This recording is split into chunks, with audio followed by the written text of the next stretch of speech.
একসময় বার্ধক্যে মানুষ বারাণসীতে এসে কুটির গড়ে জীবনের শেষ দিনগুলি কাটাতো। তাই একে বলা হতো বার্ধক্যের বারাণসী। বারাণসী শুধু বার্ধক্যের জন্য কিনা জানি না, তবে যদি আমাকে জিজ্ঞাসা করা হয়, আমি বলবো যে শৈশব থেকে তারুণ্য, মধ্যবয়স থেকে বার্ধক্য, জীবনের প্রতিটি অধ্যায়েই কাটিয়ে দিতে পারি এই অপূর্ব গঙ্গার তীরে। তো বন্ধুরা নমস্কার, আজ আমাদের কুম্ভযাত্রার দ্বিতীয় দিন, আর আজ আমরা আপনাদের ঘুরে দেখাবো পবিত্র বারাণসী। চলুন শুরু করা যাক। দীর্ঘ বাস যাত্রায় আমরা আগেই ক্লান্ত ছিলাম, তার উপর প্রখর রোদে শুধু মানুষ নয়, পথের পশুরাও তৃষ্ণার্ত ও অবসন্ন হয়ে পড়েছিল। যেন মনে হলো আমাদের জন্য একমাত্র উপায় গঙ্গায় স্নান করা, আর তাতেই কিছুটা মুক্তি মিলবে। তাই আর দেরি না করে বারাণসীর অলিগলি পেরিয়ে ছুটে চললাম গঙ্গার ঘাটের দিকে।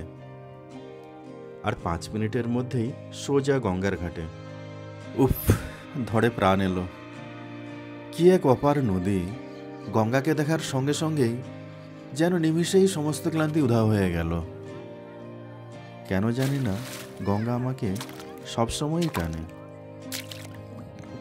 তাই সবাই যখন 10 মিনিটেই স্নান সেরে নেয়, আমার তখন 30 মিনিটও কম মনে হয়।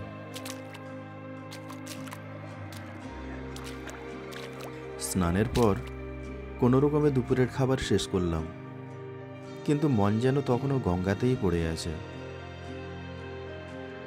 তাই আবার ফিরে এলাম ঘাটে, এবার নৌকা ভ্রমণের জন্য।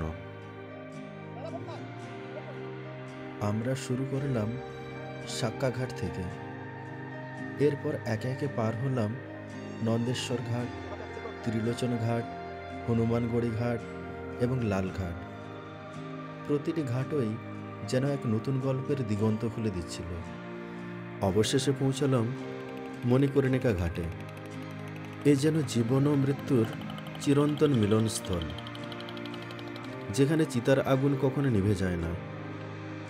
বলা হয় এখানে দেওয়া হলে আত্মার জন্ম ও মৃত্যুর চক্র থেকে মুক্তি পায়। পৌরাণিক কাহিনী অনুসারে ভগবান শিবের কর্ণভূষণ এখানে পড়েছিল, তাই এর নাম মণিকর্ণিকা। শত শত বছর ধরে এখানে এক অমর অগ্নি জ্বলছে, প্রতীকী অর্থে যা জীবন ও মৃত্যুর চিরন্তন সত্যকে প্রকাশ করে।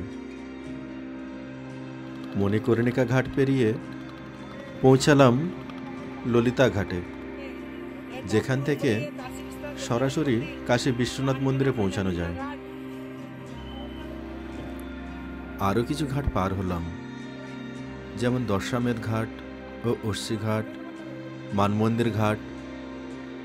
গঙ্গার ঢেউ, দ্বীপের আলো আর ভক্তির সুরে বারাণসীর সন্ধ্যা যেন স্বপ্নময় হয়ে উঠল। 10 বছর আগের বারাণসী আর আজকের বারাণসীর মধ্যে আকাশ পাতাল পার্থক্য। তখন ঘাটে আলো ছিল সীমিত, আর গঙ্গায় ভেসে বেড়াতো ছোট ছোট হাতে টানা কিছু নৌকা। আর এখন ঘাট জুড়ে ঝলমলে আলো, গঙ্গার বুকে ভাসছে বিলাসবহুল নৌকা। সময়ের সঙ্গে বদলে গেছে কাশীর রূপ, কিন্তু তার আধ্যাত্মিকতা আজও অটুট। গঙ্গার প্রাণ জুড়ানো বাতাস, নৌকার হালকা দুলুনি আর মায়াবী আলোয় মনে হচ্ছিল পুরো রাতটাই গঙ্গার বুকে কাটিয়ে দিই। সময় যেন থমকে গেছে, আর আমি হারিয়ে গেছি এই নৈসর্গিক মোহে। মোহ ভেঙে গেল যখন শুনলাম সন্ধে 6টার পর নৌকা বিহার নিষিদ্ধ। বাধ্য হয়ে ফিরে এলাম সাক্কা ঘাটে, কিন্তু গঙ্গার মায়াবী রাত এখনো মন জুড়ে রয়ে গেল। এবার পায়ে হেঁটে বারাণসী ঘুরে দেখার পালা। সংকীর্ণ গলি, প্রাচীন মন্দির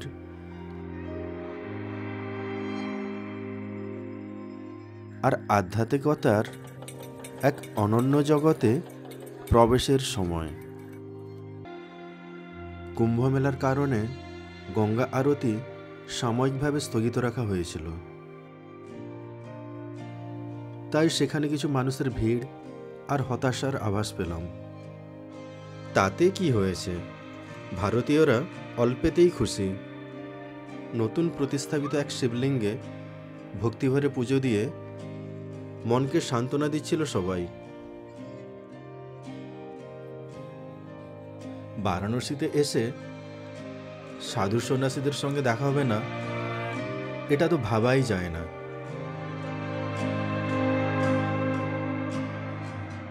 ঘাটের ধারেই তাদের সঙ্গে দেখা হলো। আশীর্বাদ পেলাম, আর মন যেন এক অনির্বচনীয় শান্তিতে পূর্ণ হয়ে গেল।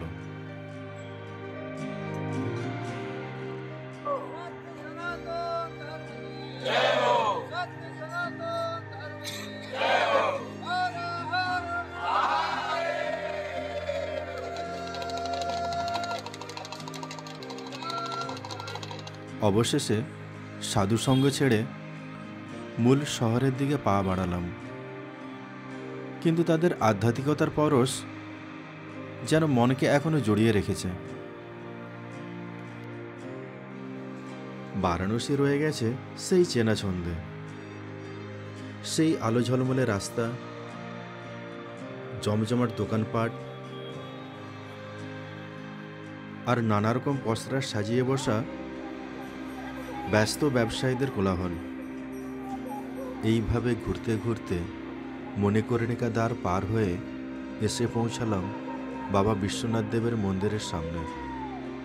কিন্তু এখানে এত দীর্ঘ লাইন যে অন্তত 3 ঘন্টা লাগবে দর্শনে।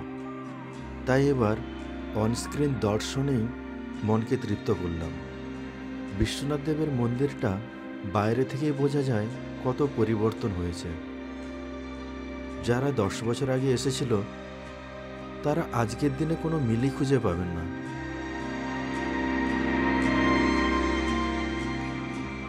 এরপর মিষ্টি মুখের ইচ্ছা থাকলেও প্রবল ভিড়ের কারণে তা সম্ভব হলো না।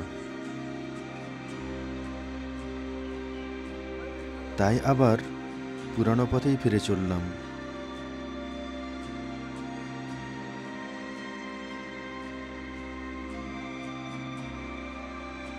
জয় বাবা কাশী বিশ্বনাথ দেবের জয়।